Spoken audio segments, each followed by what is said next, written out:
सब्जी ले लो, सब्जी हरी हरी ताजी भैया सब्जी। ओ भैया सब्जी वाले, जरा रुकना।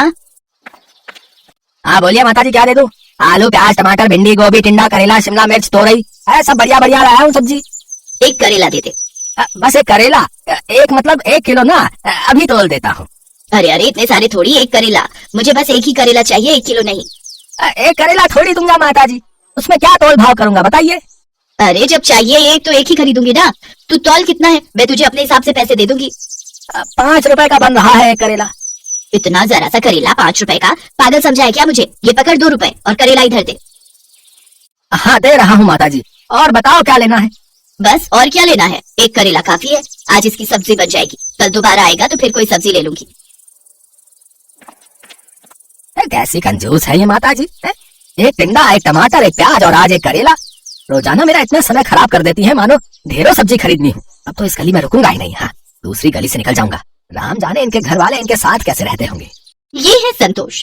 संतोष अपने पति और बेटा बहू के साथ इस मोहल्ले में कई सालों से रह रही हैं। संतोष के कंजूस स्वभाव को मोहल्ले में सब जानते हैं, इसलिए सब संतोष से दूर रहते हैं।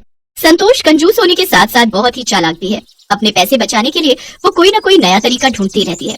बहू, इस करेले के 6 टुकड़े आराम से हो जाएंगे, हम सबको पूरे होंगे। एक प्याज डालकर इसकी सब्जी बना लेना, रात में कोई इतना नहीं खाता, एक करेले की सब्जी पूरी हो जाएगी।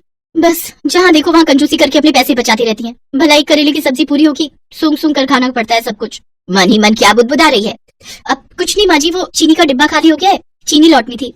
क्या चीनी खत्म भी कर दी? कितनी चीनी लगा देती हो बहू। जाओ भंडार घर से डिब्बा उठा कर ला, मैं खुद दूंगी, अपने आप मत लेना। शालू चीनी का डिब्बा ले आती है। ये हुए 5 चम्मच, 8 9 और ये हुए 10। ये लो बहू, पूरे 10 चम्मच चीनी है। ये चीनी 2 महीने चलनी चाहिए। चाय में गिनकर सिर्फ 5 दाने चीनी के डाला करो, ज्यादा मीठी चाय सेहत के लिए अच्छी नहीं होती। माँ जी 10 चम्मच, वो भी छोटे वाले, ये 2 महीने चल जाएंगे, ये तो कुछ भी नहीं है।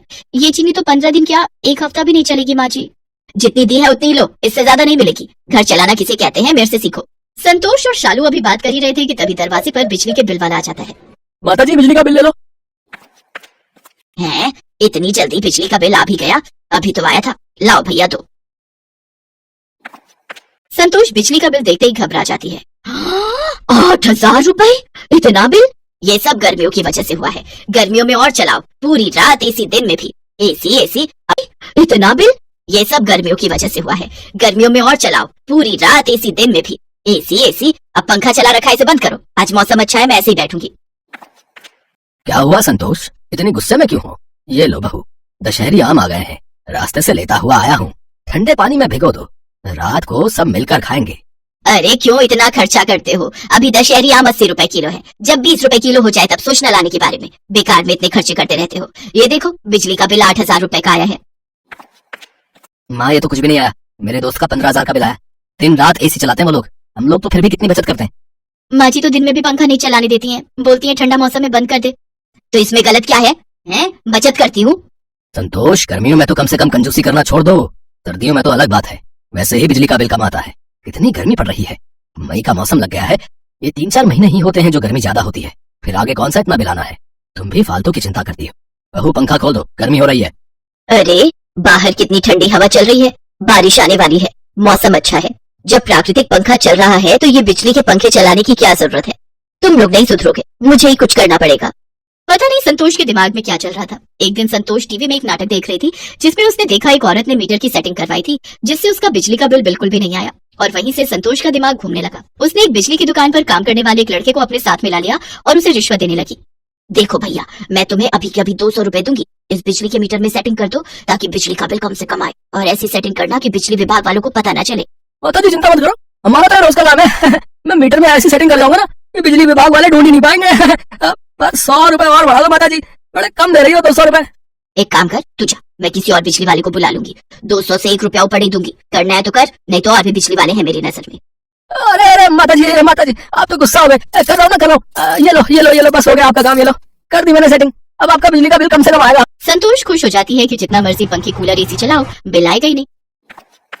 माँ जी बिजली चोरी करना अपराध है, अगर किसी को पता चल गया तो मैंने सुना है बहुत जुर्माना लगता है। तू अपने काम से काम रख, और खबरदार अगर तूने अपने ससुर जी और विनोद को ये बात बताई, वो कल ही सेटिंग हटवा देंगे। संतोष उस दिन के बाद घर में पंखे, कूलर, एसी, लाइट सब कुछ चला कर रखती थी। ये देखकर सब हैरान थे। शालू तो सच्चाई जानती थी, पर संतोष ने उसे साफ मना किया हुआ था। एक दिन पड़ोसन शांति संतोष की सारी बातें सुन लेती है। बस इतना सा बिजली का बिल, मुश्किल से 1500 रुपए का बिल आया है।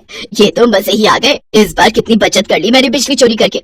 देखा बहू, मैंने कितना दिमाग लगाया मीटर में सेटिंग करवा कर, बिजली का बिल कितना कम कर दिया। धीरे बोलती हूँ, दीवारों के भी कान होते हैं।